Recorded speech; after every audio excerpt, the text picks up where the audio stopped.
What's up? What's up, free world? We're back once again. It is I, Uptown Bobby. Hold on, let me change that because it says Zoom leaders. But it's I, Uptown Bobby. And K Clark. And we're back again with another episode of The Side Eye. Oh man, it's been a while, but we're back. Wrapping up this year. K Clark, how was your 2025? Mm, uh, Survival. You know, to quote Mariah, just doing the best I can with what I got. Right. I, Oh, I no, I second it. but What'd you say? I did a little oh at the I got after you said Oh, it. but nah, I second that. It's been a Mm, tough year. Hopefully, 2026 is a lot more promising. yeah. So, Yeah, hopefully, yeah. I mean, I predict things are gonna be strange in their own way in the next year, but I guess we have to wait and see. But you know. right, one day at a time, one day at a Mhm. time. 2025 was an interesting year. We got a lot of celebrity. I guess you could say the theme for this episode would be like the the demise of the celebrity or like the rebrand or heel turn of a lot of celebrities. You think about basically the public downfall of P. Diddy, which was well documented before the documentary, because Mhm. everybody pretty much was following the case and um, all the shenanigans that happened. Uh, and also, you think about the documentary, which we're going to touch on. You think about Nicki Minaj's. Some people say it's a rebrand, but you could say it was a hard launch. It's been a slow tiptoe that she kind of Right, slid into it around it. right. With her being I guess you could say a MAGA Mega supporter, Mega Minaj, yeah. MAGA Minaj.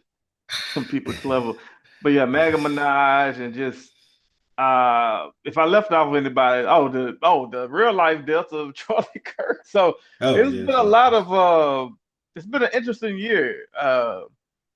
It's quite telling to see some of the things that happened this year as far as pop culture and celebrities really coming to a boiling point, literally in some terms. Uh, but I guess we'll go ahead and jump into the Diddy documentary. P Diddy, what was it? P Diddy: The Reckoning? Is it Yeah, the the official? record, the Sean Combs: reckoning, The yeah. Reckoning. Hmm. Um, it was. It's of course it's executive produced by 50 Cent.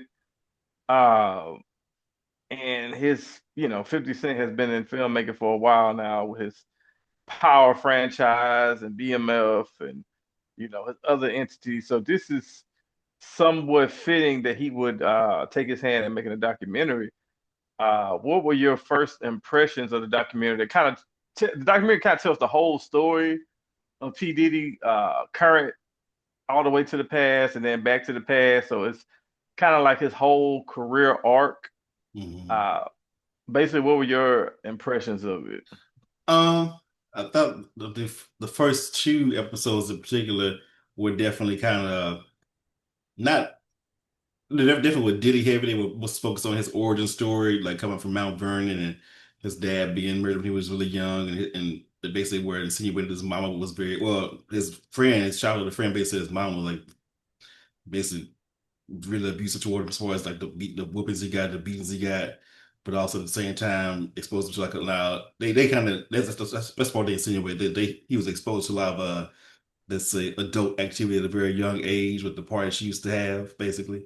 And they decided they went to this interview they did with the actor studio where he said he was like out to like 3 or 4 in the morning, like 12 years old, sometimes as a child. So it kind of like planted the seeds of like early like how of who he became, like somebody who was dealt a lot of pain, but also shown like this excess and how that maybe, wired his brain as a child, basically.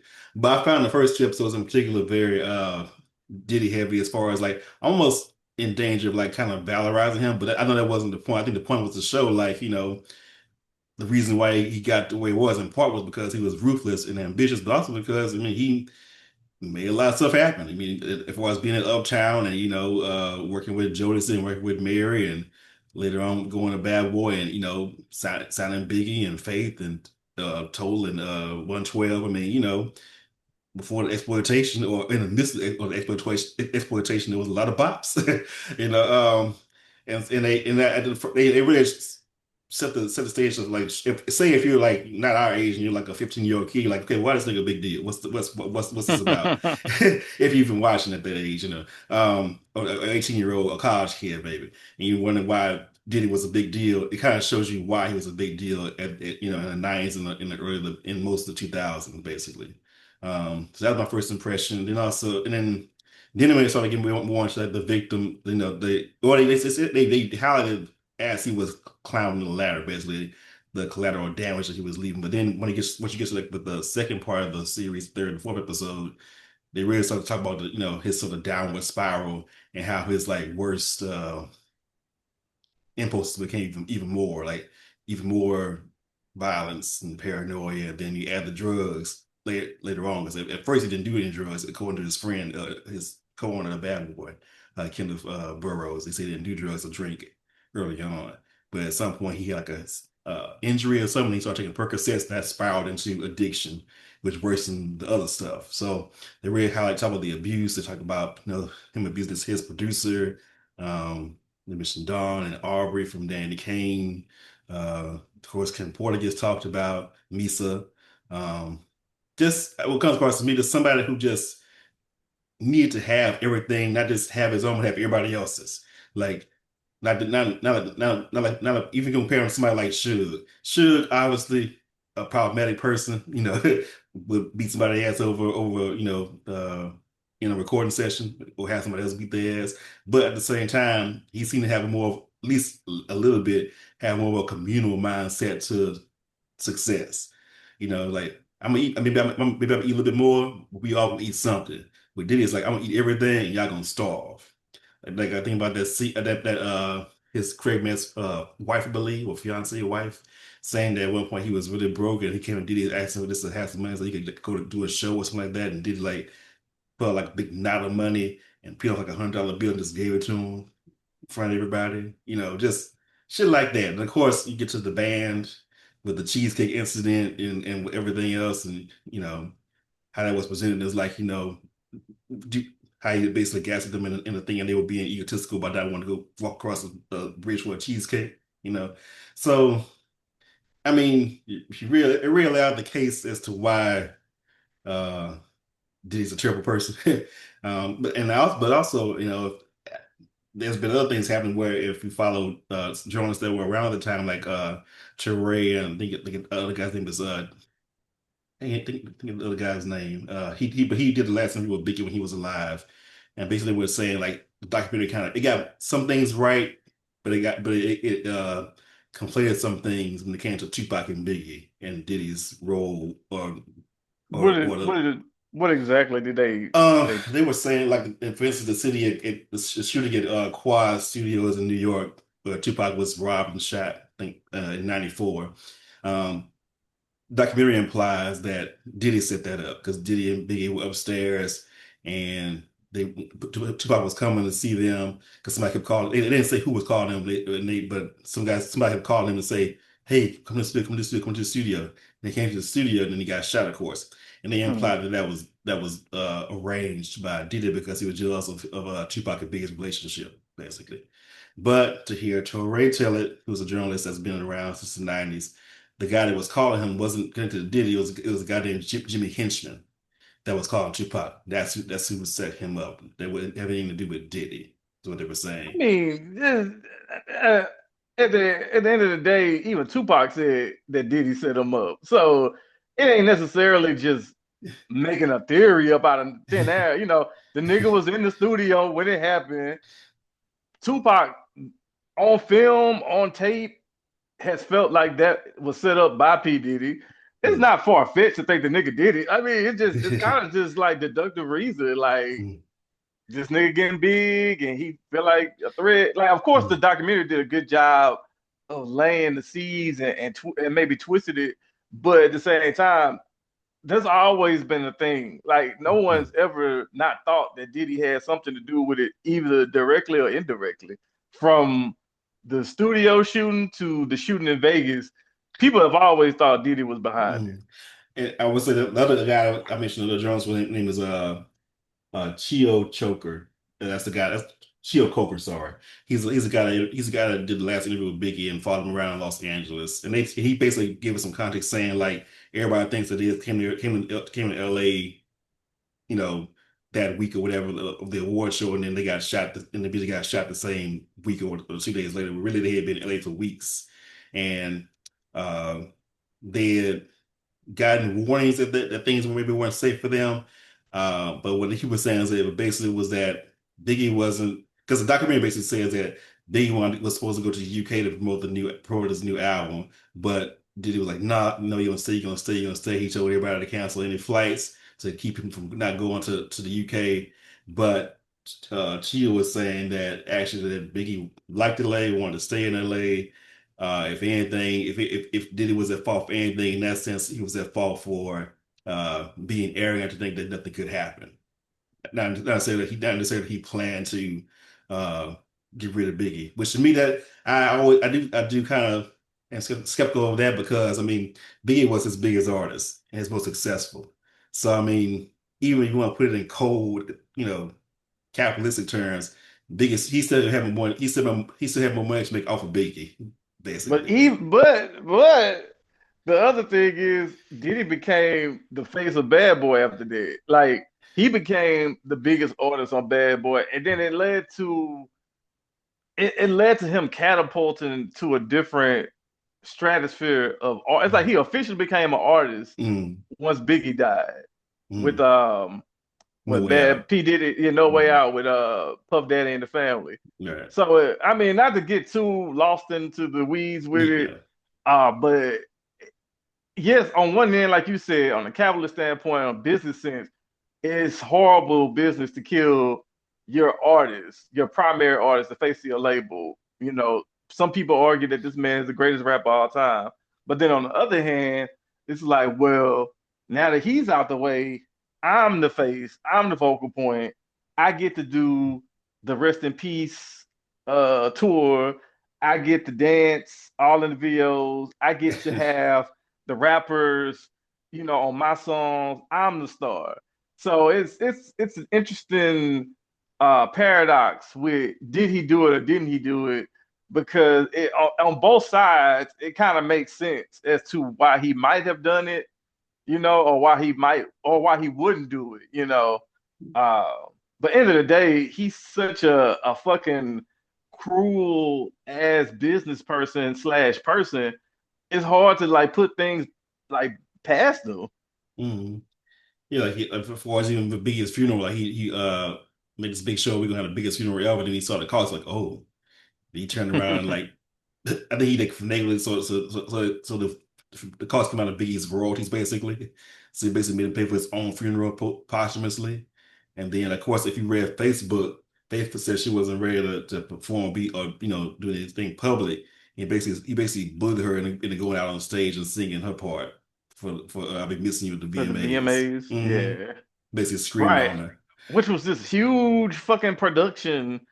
You know what I'm saying? That just felt. I mean, I get it, but it was It was just given so over the top. it was given Erica Kirk before Erica Yeah, Kirk. yeah, yeah. No Like Erica pyrotechnics, but still. Kirk, mega church vibes. Mm, Which is shocking. I felt some of the same way you felt about the documentary. I thought the beginning was really interesting because I never knew much about his father. mm, So to know that his father was possibly like a hustler slash pimp and all that, it kind of makes sense why he took on some of those um labels, but in a business way. Like what's his name? Kirk Burrows, mm, his business partner, he called him a paper gangster. And mm, that's what Diddy was essentially. He was a paper gangster. He was a corporate gangster who the bigger he got, the meaner he got and the more shrewd he got once he got all this power.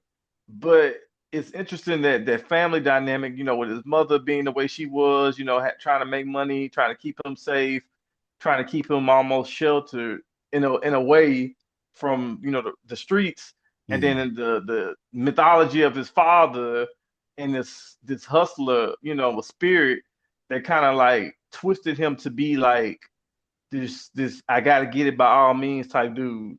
Mm, And then you take about the molding of was Andre from Uptown, the president mm, molded him to be the Knicks, and then it just being too successful too soon, um, because one of the things I always saw from Diddy was it was always a move fast and break stuff kind of attitude. Like, always wanted to be in the front, always wanted to be forward, but at what price, And I think initially you kind of impressed with it. You're like, oh man, you know what I'm saying? This dude can't miss, with Jodeci, with mm, Mary, mm. with Biggie. It's like, damn, the hits keep coming. But then when you get to like post Biggie towards like that making a band era, it's like the veil starts slipping. It's like you're like, man, this dude might not really be as talented as I think he is. It's like once the hits start running out, once the wells start running dry, it's kind of like the what's the Emperor's New Groove. It's like, man, you kind of exposed. Like you really not as great as I thought you were, because without all these great artists around you and with you trying to like milk everybody, try to put the resources in yourself, it kind of like, like, Well, I mean, one of the things about documentary was the gloves came off with some of his former like label mates or artists like Al B. Sure and Eric Sermon and was it Mark Curry? They oh said yeah, it's a suck garbage. It's like, oh yeah, as far as a yeah, rapper, yeah. But he uh, had the best ghostwriters. He had well, Jay-Z. yeah, He had the Mace. best Mace. Yeah, he Mm, had the best Black Rob. Yeah, a lot of people writing this shit, so it, mm, it helped. And then he had the best producers. And then the thing I learned even before the documentary, Lil Rod, the person who, mm, pretty much was like, yeah, he did this to me, when they were producing that last album he did. Before the documentary I watched, he had a tell-all interview, I think, with Rolling Stone, where he talked about like his incidents with Diddy. And he was like, Diddy don't know music. Like he don't know how to read music. He don't know anything about music. He's just, and like they said in the documentary, he just had a good ear mm. for certain That's what Al things. B. Sure says. Like, he know a flat from nothing. So I Yeah, mean, yeah. which I mean, as in terms of pop music, I mean, I think there's saying that's a requirement, but. To me, it reminded me what I was saying a while back when people were saying him and Jermaine Dupri should do a versus, and he was being all, and I was saying like, okay, Jermaine Dupri is they're producers, but they're not the same type of producer. Jermaine Dupri, you put him in a room with a keyboard and a laptop or Yeah. whatever, Right, he right, can make a right. song. Diddy can't do that. He's more Nah, Diddy not doing that. he's a curator. It's like Exactly. I Like, put this person with this artist, this songwriter with this image, and then it'll all come together, which is its own right. skill, but it's not the same.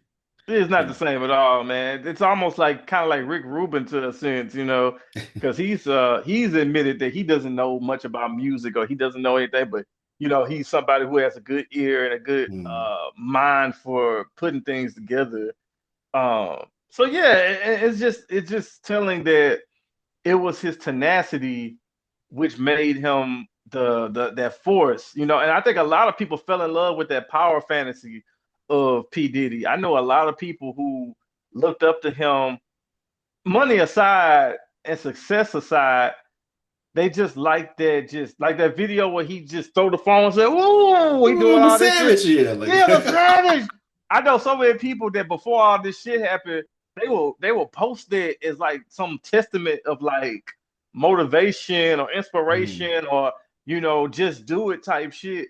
But it was like, but at what price? Like I said, like this nigga is looking like he having like an episode, and Mm. people was praising this shit because they fell in love with the idea Well, of he's this part. dude that just get what he wants, by grinding, by wanting it more and all that Well, shit. actually, one of the artists, one of the women from Dirty Money, the other member, I can't think of her name. She said that in the beginning, she said, there was this power that attracted people to him, black people in particular, of him like being like this guy that was like, no, I don't want that, I want this. That idea that that goes back to the idea that, capitalism as liberation. Like if we get the money, we get the power, then we got the power to sort of ascend past, whatever barriers that exist.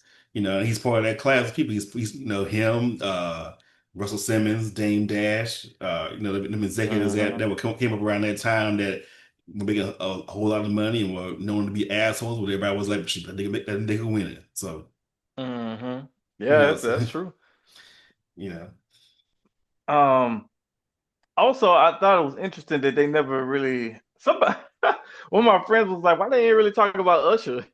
And I was like, I don't know, I mean, who knows? Maybe, I mean, I don't know. I mean, maybe they just didn't. Maybe his estate or his lawyers was like, "Don't talk about him." I don't. I don't know. I don't How did know. they get that footage though? That's another thing I want to Well, know. I think the documentary they got during the discovery, I believe, it became public or it became available once he was arrested, I believe, Oh, because okay, okay. that was his footage. He hired like a film crew or something like that to follow him along, which that was fascinating to watch in and of itself because it just like the delusion of this nigga because like Yeah. because like he walking he at one point he in the hotel room with his son Justin, well I believe his foot had been corrupted, or because they seem the closest out of the children. I'm just saying, you know. Um, but I think that there's a point where he's in the hotel room and he's talking to Justin, or he's talking to himself and saying, I ain't gonna do nothing. God said he don't want me to do nothing. Y'all gotta do something. Like, nigga, what? And then that scene like when he well not scene, but then that part where they show him going to Harlem and being on and shaking everybody's hand and talking to everybody and he gets back in the car and says, I need some hand sanitizer. And nigga take a shower.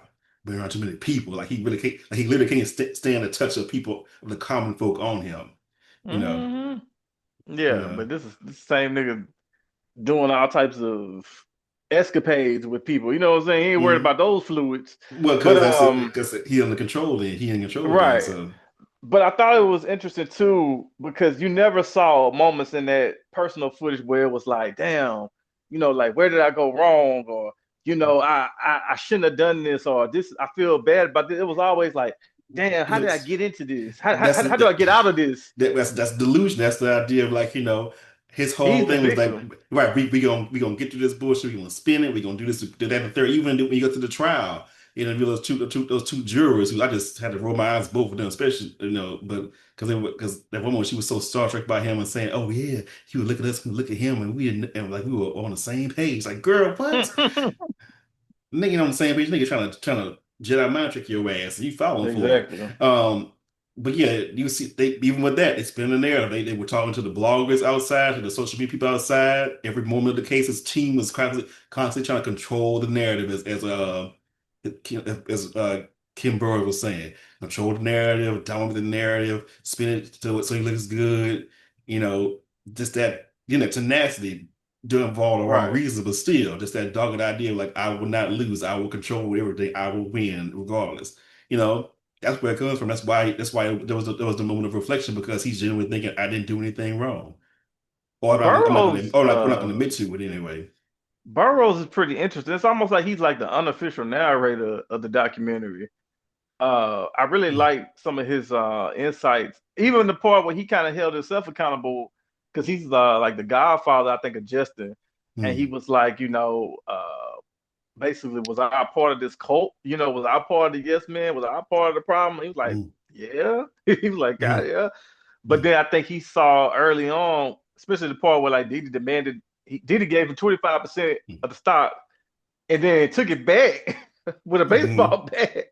And I think then he was like, yeah, okay. I see what this is now. And I think now him being so forthcoming with all this information just shows you how it's easy to go to from friend to foe. You know what I'm saying? And Diddy was so reckless with his relationships that I don't think he ever cared about someone like Kirk Burrows ever coming back to reveal everything because shit, who the fuck is he? He like, I'm Diddy, I'm Hmm. him, who gonna believe him? And then getting away with the shit he was getting away with for so long. Even now he got yes man, in his personal footage, he got people lying to head, yeah, yeah, yeah, Hmm. just feeding into the delusion, you Hmm. know. So it's just unfortunate to see, and I think now he's forever torn. I don't think you ever could get back what he had as far as the relevance. And I know people always say, well, what about R. Kelly? I think the only difference with R. Kelly is R. Kelly makes his music himself. He's the talent, he's the voice, all that. P. Mm. Diddy, he was behind the scenes, but even the shit he made himself, people really just didn't fuck with like that. You know what I'm saying? Ain't Mm. nobody gonna really. If you say you can't listen to "I Need a Girl" or you going to jail, niggas be like, "Oh, okay, shit, I ain't gonna die." But that R. Kelly shit, oh, bro, there's some niggas that do time for that. They'll take a citation for listening to 12 play out loud. But Diddy, nah, niggas. Yeah. But yeah, but with Diddy, man, it's not. It's pretty much just the end of the road as far as him ever getting back to being what he was before because it's just too much has been seen, too much has been done. Granted, he could be behind the scenes, but it had to be probably like some Russell Simmons type shit eventually where he just be in India or somewhere else doing some shaman type shit or something. I just can't see him being just looked at the same by the collective culture. I don't know, because I mean, shit, people still will give Ye half a listen sometimes if he put out something. What you So say? some people still give Ye half a listen to whatever he put out. So Kanye. Oh well, yeah, but mm, then even with Kanye, uh, this isn't to exalt Kanye of any of the things he's done or said. He's not as bad as P Diddy though. Kanye is really just. I almost feel like at this point that nigga do that shit to make you dislike him, mm. and to make you not want to support him publicly. It's almost like he wants to test your loyalty, It's like and performance art. yeah, like performance. And he's from that school of Diddy too, Yeah. to where I can do what I want because I'm him. I'm here. Look at what I've been through. Look at how I made this happen when no one believed in me. Now, granted, he isn't as sinister. He's not as diabolical, but there's a P Diddy in that media personality that he's created, and I think Mm, he'll be forthcoming with that because he looks up to Diddy. mm, Um, but you're right in that context too, because people like what they like. Like look at Chris Brown. Like Chris mm, Brown did one of the biggest tours of 2025, the Breezy mm, Bowl, and this nigga mm. is like considered slime. But you can't tell them fans nothing. Cause even with, and we'll get more to her later. But I even think Nicki could get out of her situation eventually with the right PR and the right music. She probably could get her fans back because they so fucking crazy. But she a black woman too, so I don't know. It may be a bigger hurdle to jump.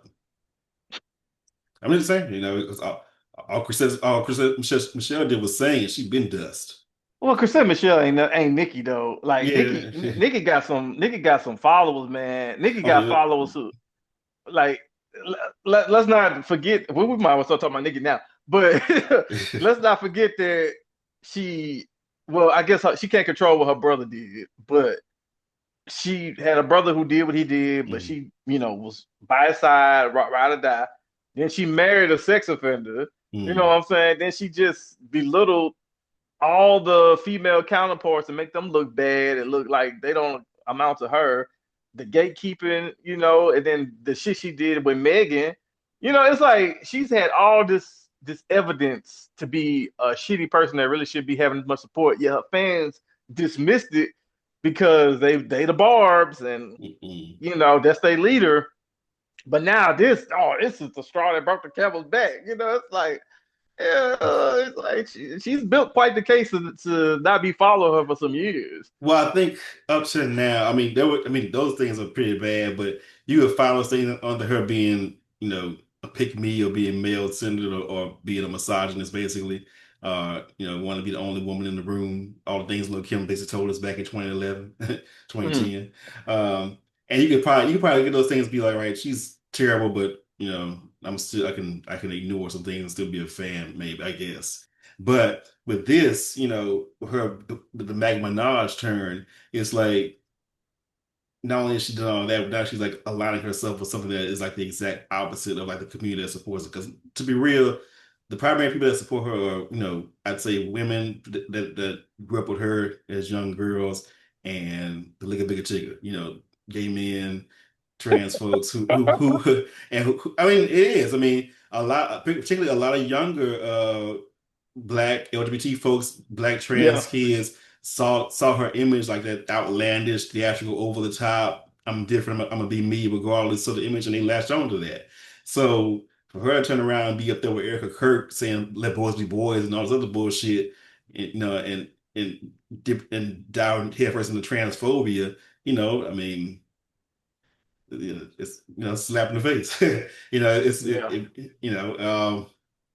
like I said, it didn't come out of the blue because there was a time like somebody asked her how she felt about I think gay marriage. She said, "I believe what the Bible says" back in like 2016 or something like that. So the signs has been there. Oh yeah. It's just that now that things have devolved so much with her, like for all the recent years that she said, this is like she made that last turn into full full MAGA. You know, Oh yeah. She's um, embraced the heel turn. Yeah. yeah. It was shades of it, but now she's leaned into it. And I just don't get why she did this really, as far as like media points and all that, but to her, this is something personal.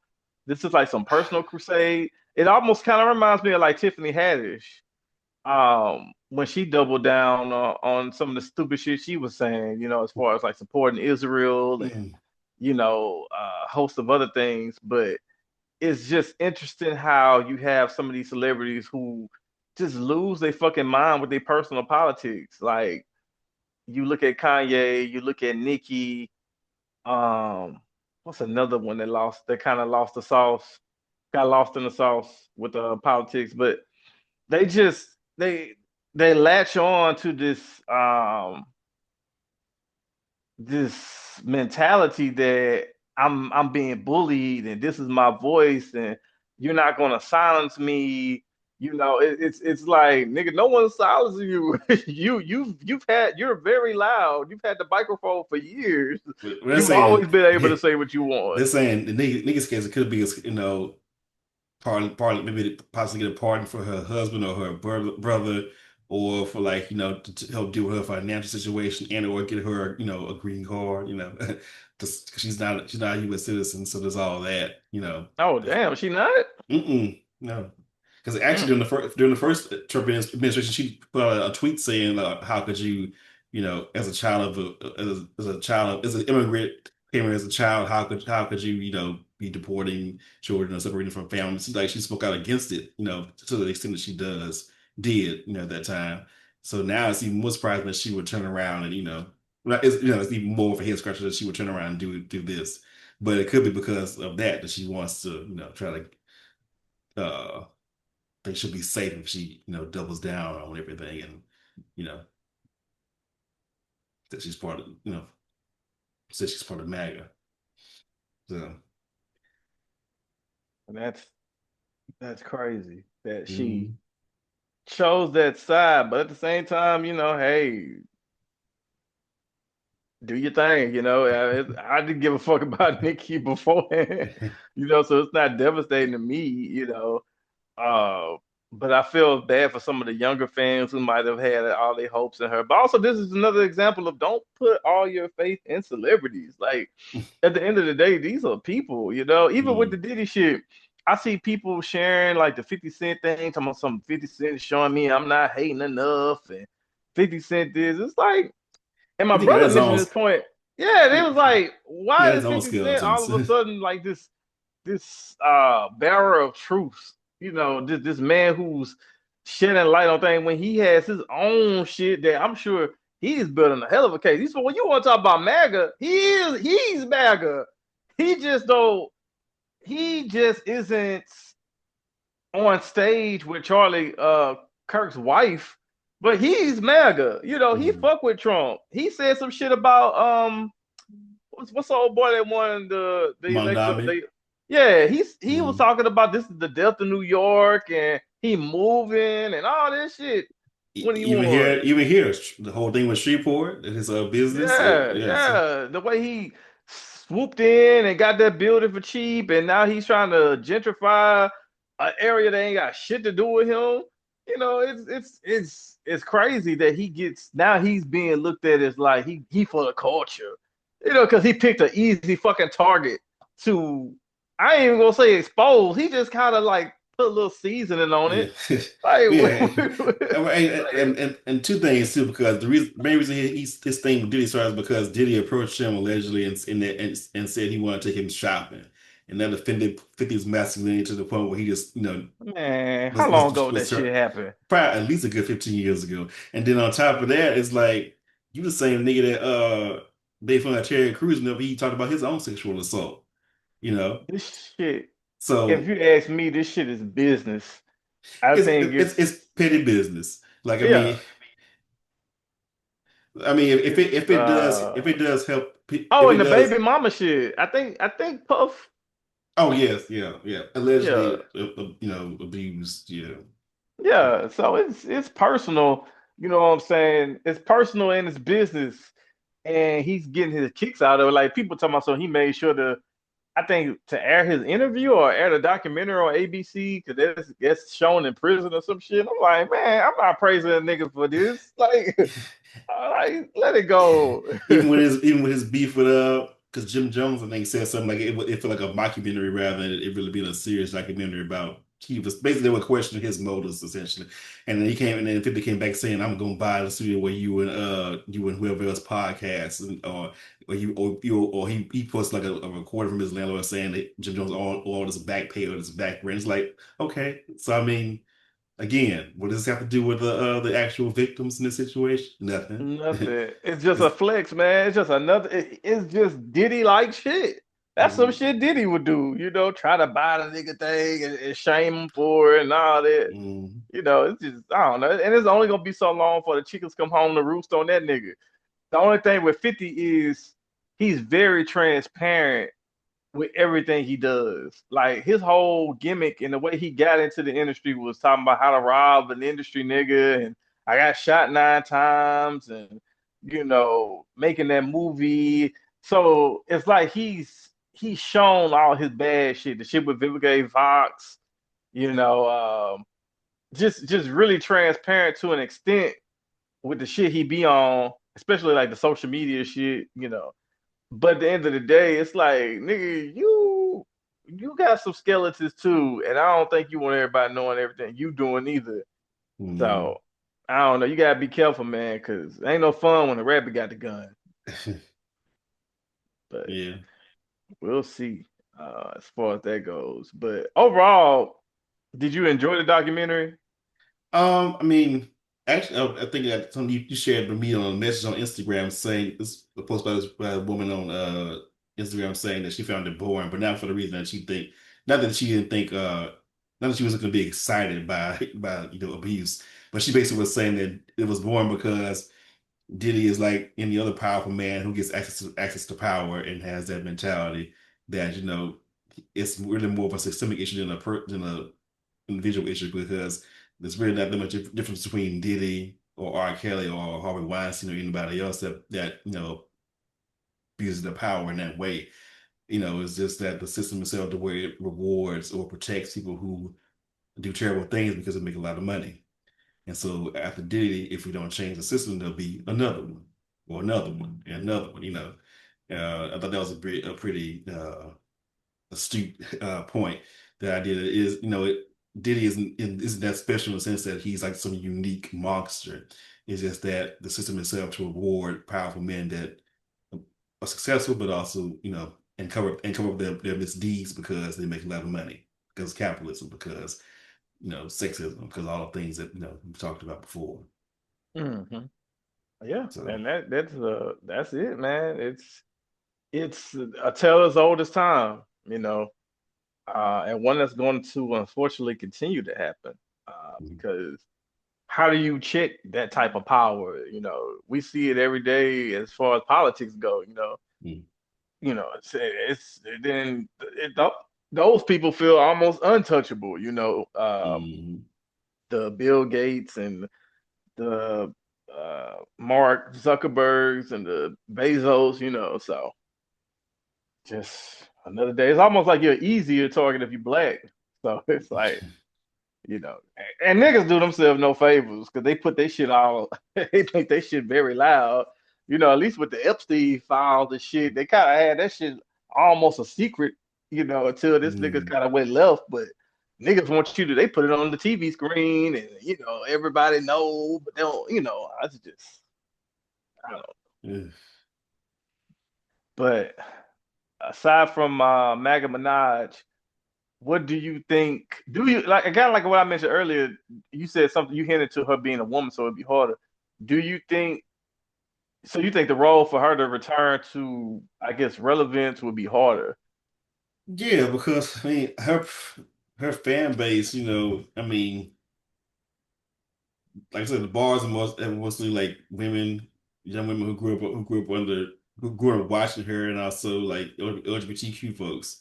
And I mean, I just don't see if she was trying to replace her fan base with another fan base. It's like that wasn't the move because they ain't streaming your music over on Magna. They ain't about to pull up you know bees in the trap or super bass. It's not gonna happen. Whereas even with like a Kanye, as terrible as he's been in terms of things he's said and done, there's still like that the pack of action niggas that's gonna stream it.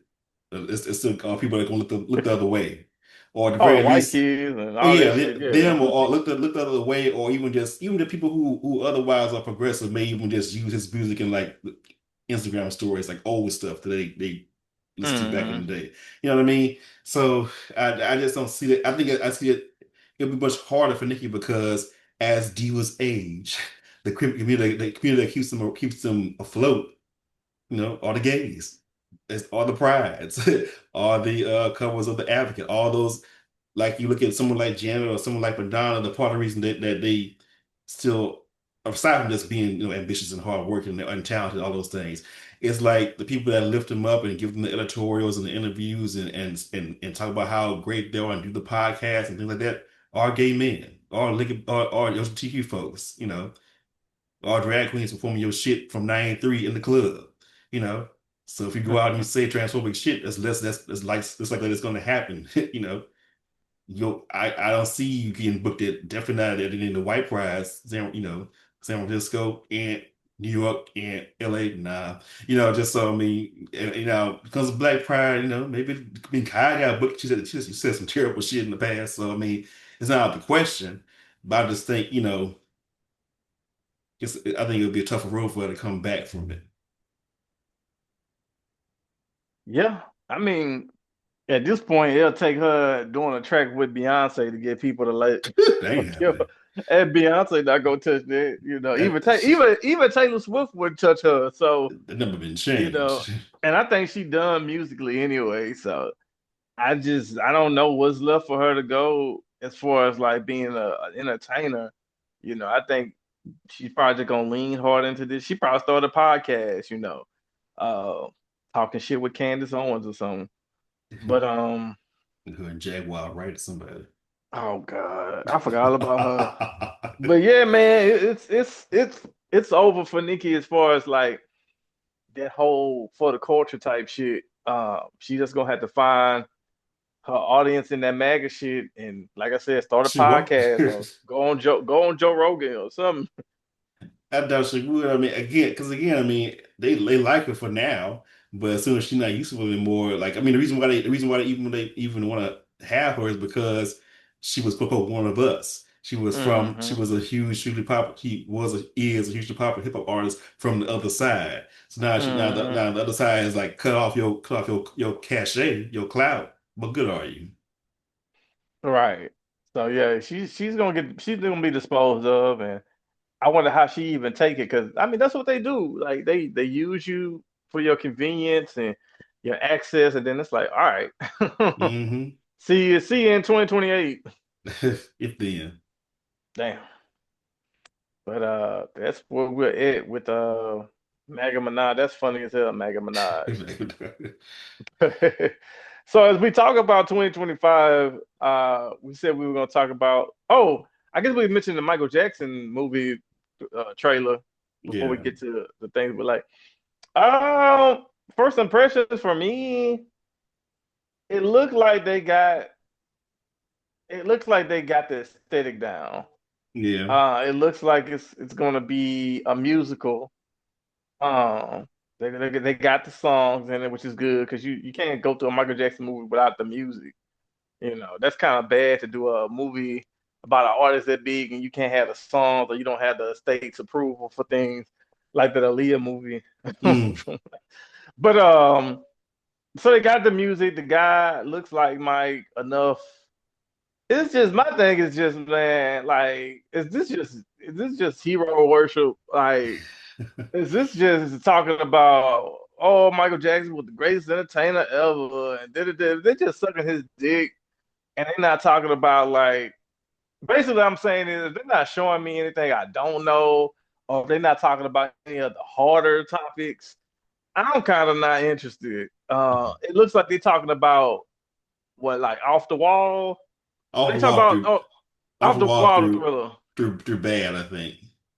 Oh, are they getting in the bed? Yeah, I saw they showed part of him, as his complexion lightened, his appearance Oh, changed. okay. It's a Okay. So yeah, we'll get into that part. So and that's another thing. Are you gonna really touch on the hot spots? Are you gonna talk about you really gonna dig into the vitiligo? Or, we gonna dig into the body transformation, with the plastic surgery addiction, when did the addiction to the pain killer start? You know what I'm saying? well, Like, that technically would have started. Well, him taking medication, pain medication, when it started around Thriller, because when he had that incident with the Pepsi commercial. but the fire, yeah. Yeah, So are we gonna get into the meat? We gonna really get into some dark part. Like if we don't touch on the child fucking, okay, I get it, cause that's heavy. A lot of fans don't believe it. You gonna kind of fuck up the mood, right? But even then, I want to see them touch on like the body dysmorphia, the paranoia he had, the lost childhood shit, but not to make him look like this victim, but maybe to see it from his perspective of like trying to sort that out as an adult man. You know, I just wonder what are we going to learn from this movie that we don't already know, and how are you going to touch on the hot hard parts? Because he has a complicated legacy. It's like if someone made a movie about Kanye and you didn't get to the part where this nigga spirals, it's like, damn, well, it's like that ain't the whole movie, right? Like you gotta have the part where he talks about like MAGA and just the Planned Outfit slavery Time. shit. Yeah, you gotta touch on that shit. And I think with Mike, he had so much controversy from, like I said, the skin transformation to the plastic surgery, how you got these white children, but you black, the marrying Elvis' Lisa daughter, Marie, yeah. Lisa Marie Presley, just all this extra shit, you know what I'm saying? How are you going to steer clear of a lot of that shit and tell this story honestly, unless you just want to do hero worship? And if you just want to do hero worship, that's fine, cool, whatever. Basically, to me, the movie just feels like a vehicle to introduce another generation to him and make more money for the estate. Uh, and which they've been good at doing since he's passed because the Michael Jackson game and just his presence is always there anyway. But this would take it to another level because you're introducing him to more people. And most people, like younger people, probably ain't gonna see the movie, but the movie gonna get chopped up and memed and put on TikTok and all that. So they'll Mhm. see it indirectly, and then they'll have this idea, oh man, Michael Jackson really was that nigga. So it's like I don't know. I just want to see what is it really going to be talking about other than this nigga was the greatest of all time. If you leave all the other shit out, then I mean I'm not really interested in watching it. Oh, I know it originally they had it going. It was a longer movie, and they had it going like up until like the Dangerous tour, so like early '90s, so it's early mid '90s. I think they ended up editing it to where it was just going to end around the bad era. So and they speculated that it may be two parts to it. That this may be part one, and part two may come later, so, which be the '90s. So, um, I mean, I feel similar to you. I won't lie. The trailer I ran it back a good amount of times. It just was really well done, and of course his music is I mean, there's a reason why people still listen to him. Uh, the actor who was his nephew did a good job with the makeup and just the whole vibe. It's there in terms of the surface of it. But again, like he said, I mean, niggas think Michael moonwalk on water. So I mean, it's like I am worried about that. I was because that's the same thing that was happening in Live to the Whitney thing, where when they revealed the actress, people were like, "Oh, she look like Whitney," or "Why is she about that? Why is she about this?" It's like, okay, y'all. I mean, do you want to actual movie, or do you just want to a Hollywood? Because we got YouTube. If you want to just Right. look up, if I want to just look at the highlights with his career, I can pull up YouTube. I can pull up all the interviews that I know that I've seen before and watch them again, and they're there. We don't need that. We need if this is supposed to be, from the estate and supposed to be, some definitive, we need more than just that. And so, similar like what you said, if this is going to be, Michael and his journey of a young man trying to find himself, at least artistically and maybe on a personal level, then it doesn't need to be more than just, seeing him perfect the moonwalk and the style and things like that. It needs to be something a little bit deeper than that, you know. Because even the TV movie Yeah. back in the '90s talked about, I remember that scene where he was like in the mirror looking at his face and Hmm. couldn't stand the sight of like seeing more acne. And even Hmm. I can't remember what it was, a documentary or something was said where when he as he was going through puberty, he'd be in the airport and people said, "Oh, is that Michael?" Ugh. Like when they saw he had acne and how does that affect the child? How does it affect the child when your own daddy call you big nose? you know, and uh and threaten to beat you if you mess up fuck up a step, um, Yeah. And I you think know, that's the elephant in the room too. That fucking miniseries, The American Dream was so fucking good and mm. also so fucking long that it's Well, like, two man, that was 2 nights. That was 2 nights. Because I don't know why I remember that because I remember the TV guide for some reason, which right. show my age, but But that shit was so well told, and it told the story from when the mom and dad met mm. all the way to what they went to Victory tour. Victory Tour. Mm. So that's like a huge chunk of his life and career. And they didn't, of course, well, shit. By the time it came out, he was like really just starting to get into some of the more controversial shit, It especially was with the kids. it was just before the allegations because they came out in Right, '92. right, So right. So it was like it beat a lot of the other extra shit. But and it kind of the movie ended before you got to the skin bleaching and like the plastic surgery obsession and everything else that kind of just made him extra fucking weird. The movie did a good job of even highlighting this nigga different by, like you said, the part where he was looking at his nose and everything. Then he had the monkey. So like I think they did a good job of kind of like showing like Michael is different from his siblings, not just talent wise, but just a whole different person. mm. You know. Um, but this shit, I don't know. So I'm curious, but also my eyebrows are raised because I'm like, man, this shit just look like y'all trying to get it. It look like a cash grab, man. It look like it's trying to make a lot of money and trying to get new fans, which is crazy to say Michael Jackson needs new fans, but I mean, he's been dead for what, Like 20? No, not 20 16 years. years. 16 years. Mm. Damn near 20 years. Mm. He's dead. Yeah, what I'm saying, he can't make new music. And it's like, how do you continue the legacy? And also, how do you continue to make more money off this nigga? So you make a movie, you make a soundtrack, and you just let the shit, run its course. So Mm. I don't know. We'll see though. It. Who else is in it though? Who playing Quincy again? What's the name? Insecure. Okay. Yeah, Uh, Kendrick Sampson. that's yeah. So yeah, okay. I want to. Yeah, I hope they. You know what? If they got into that relationship, how?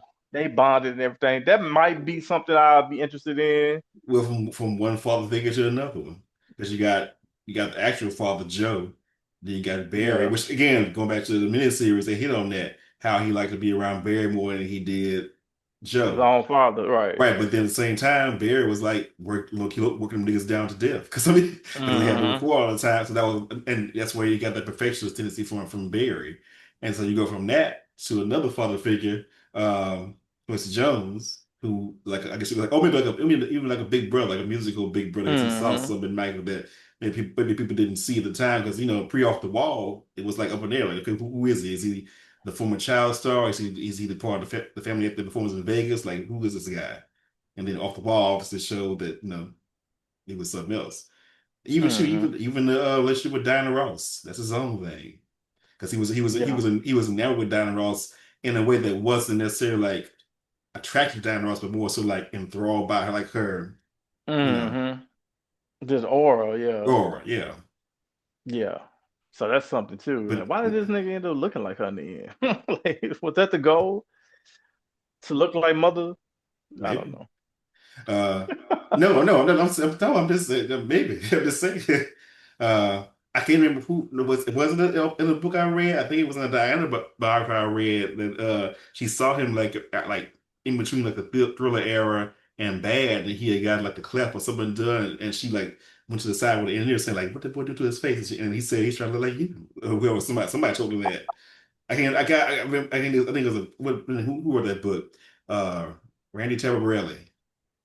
Hmm. It's look, tell all that, so take it with a grain of salt. But I'm just saying, um, you know, that's another relationship you can kind of dig into if they wanted to. But I know Nia Long's in it. She's playing Catherine. Nia Long's playing Catherine. Coleman Domingo is playing Joe. Oh my Um, God. I'm so sick of that nigga. I don't hate him, but it's just like, God damn. But hey, he having his moment, good for him. But hmm. yeah, it's gonna be hard to top American Dream though. I'm sorry. Yeah, yeah. I mean, So good luck.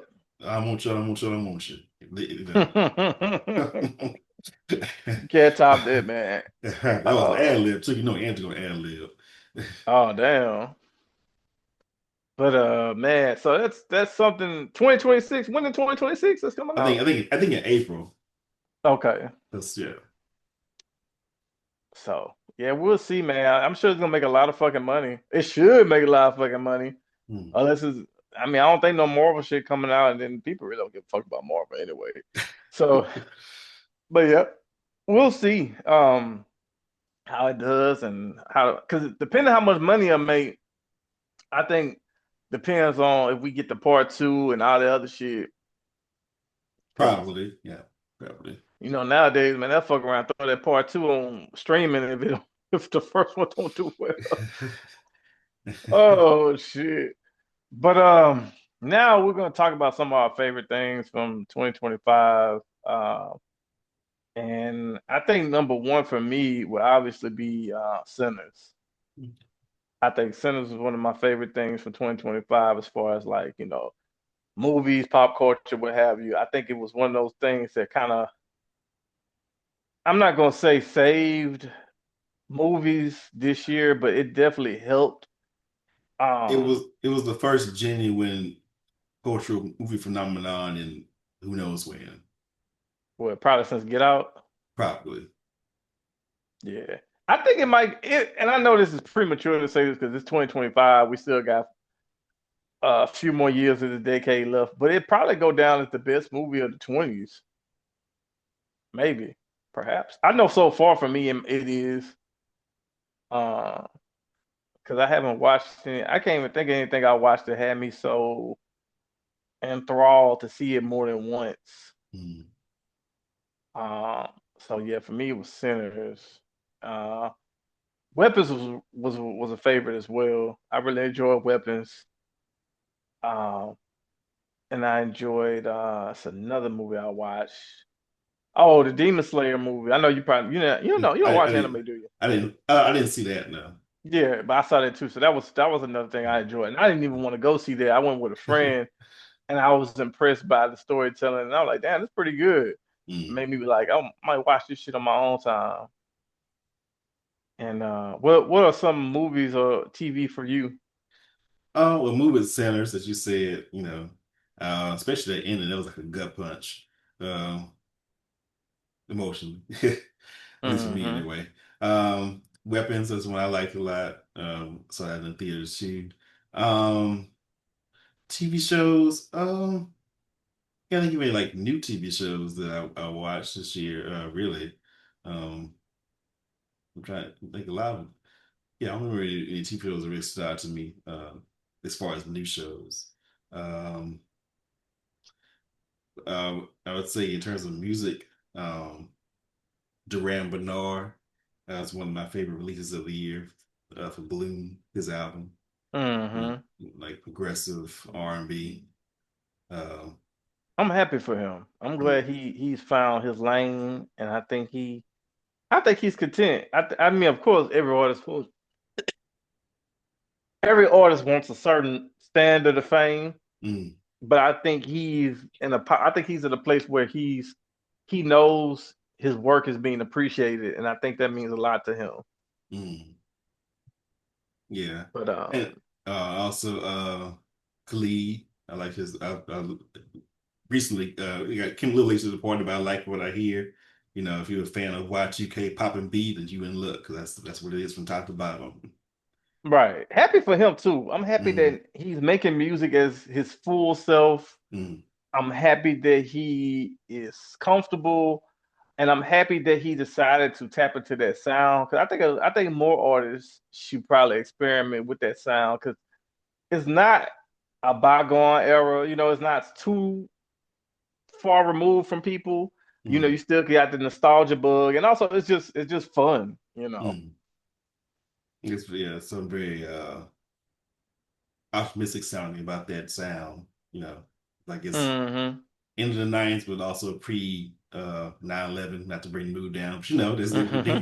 things are very optimistic before that, Hmm. from that little slice of time, Right, the Um, TRL era. hmm so that's one, two albums I could think of that I listen to a lot. Um, and what else? So it's the same after me as far as So like I said, I didn't really watch a lot of TV shows. Now the new TV shows anyway. This year. At least none they come to mind off the top of my head. So Yeah, I gotta say the pit on HBO Max, okay. pretty much. I would say it's your standard medical procedure show, but it's a little bit intense. Mm, Well, a lot intense. Like you see the graphic parts of the hospital, like mm, shootings and babies being born. And mm, it's it's a lot, and they pull no punches. So that's one that really stood with me. Um, what's another show? Task on HBO okay. Max. Pretty much shit I pay for, honestly. If I pay for this fucking streaming scam, I'm gonna try to watch it if I can, cause I need to feel like I'm getting my money's worth. Mm, Um, but yeah, that and also music wise, man, I gotta give flowers to Kalani. Kalani had like song of the year with that folded. okay. It was so big that she had a homage uh project where she had Tony Braxton, Brandy, JoJo, Neo, Mario, and Tank all do like remixes of the song with her. So Mm. that's pretty good for her. Tank kind of ruined the song for me. He do all that extra shit.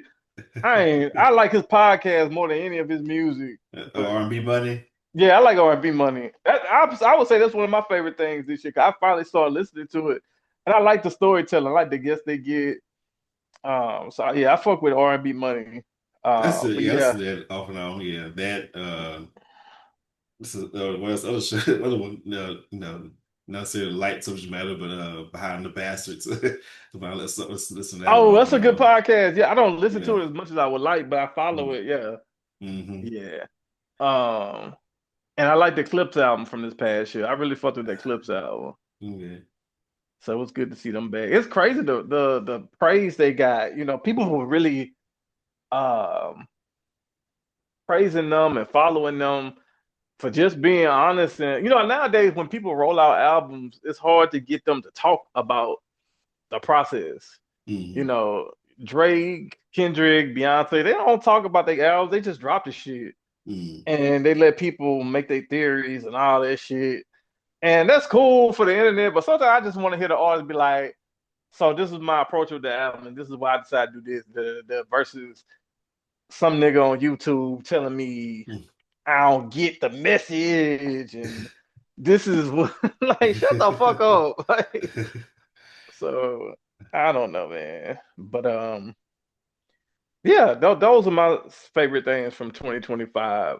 Mm. Uh, what do you what are you looking forward to in 2026, or what do you want to see in 2026 from a music, film, TV, pop culture standpoint? Uh, as far as film, I think hopefully, like I think you said this before in the previous episode, hopefully the success of like a Sinners or Weapons will show Hollywood that people will come out to the movies if you have some exciting original IP. Everything doesn't have to be a remake or a reboot or part of the MCU for it to make people come to the movies. If you have an interesting movie and you let people know that it's out there, people will come. you know, Right. um, because I mean, obviously with Sinners you had Michael B. Jordan as a title lead, but with Weapons, I mean, there were stars in the movie, but no, you didn't have like a uh It's no capital blockbuster. yeah, everybody there was known, but they weren't like known stars, but it was still successful. So I would like to see more of that, more uh inventive original movies that you don't have to, have to be like a $200 million budget to movies. It could be like, a $50 million movie, like just a mid-level mid-budget type of movies that are interesting to watch, you know everything don't have to be swing for the fences. And that applies to music too. Everything doesn't have to be a blockbuster album that appeals to all age ranges from age to 80. It could be just a creative detour that speaks to a certain audience or some certain groups of people as far as music goes. Um, I mean, I like to see more black alternative artists get some light. um, you know, guys, I actually came across this trailer for a documentary about this artist. Remember the song "Horses" from Silence of the Lambs? Mm-mm. The song that plays is when Buffalo Bill's getting ready in the mirror. Oh, okay.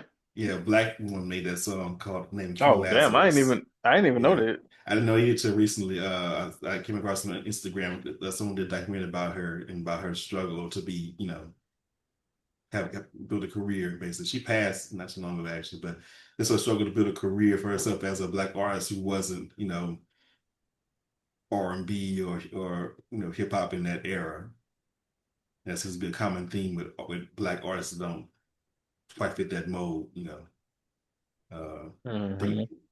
like Tina Bell comes to mind, who was part of the Seattle scene in the 80s. You know, Somebody need then to do a movie with Sylvester about Sylvester. I yeah, him think that too. would be. So yeah. It was actually a Broadway play by him not some years ago, but I'm not sure what came of it. But yeah, you know. So I'd like to see more black, alternative electronic type artists to get more, uh, get more of a look. you know. Hmm. I agree. I agree wholeheartedly. I would like to see more storytelling on that part, and I just want to see good shit. Like as far as movies and TV, like I want to see good shit that um feels like it's made genuinely and not made to just be chopped up and put online and meme to death. I think a lot of TV shows now, a lot of writing room, and I've read some things that even hint to this that they're making like TV for TikTok kind of Mm, because they know a lot of people younger consume media that way. Like more people watch like TikTok than TV, honestly. mm, So the best way to get them into the shows is to make moments that are easily streamlined for TikTok or Instagram or whatever. So you make these hot moments to be chopped up and put on social media. Because even the shows now and the networks are purposely uh making this content to put online so they can be viral and shared. And Mm. which kind of I get because it kind of makes people know about the show, but that doesn't necessarily mean they're gonna watch it. You know what I'm saying? No. They just mean they're just gonna look at the reel or TikTok or whatever and be like, oh, that's cool, or or just share it versus actually turn on TV to watch a show. Yeah. I know people who know Game of Thrones, but that never made them actually want to watch it. It just made them, I don't know something about the show that's kind of out of context. So, Yeah. but yeah, I want to see more thoughtful making TV and movies. Make this shit with intention and not just to go viral or whatever. Yeah. So, but all in all, that is what we're thinking about in 2026. We're looking forward to in 2026. We look forward to having another stellar season in the new year. Continue to support. Thank y'all for the support. We appreciate y'all keeping up with the episodes. It's been a lot, going on in the world and personal lives, but we continue to find a way to make it happen. It's a labor of love because we definitely ain't getting paid. But we do it because we like it, and hopefully y'all continue to listen because y'all like it. So once again, I'm Uptown Bobby, And I'm K. Clark. and we are out.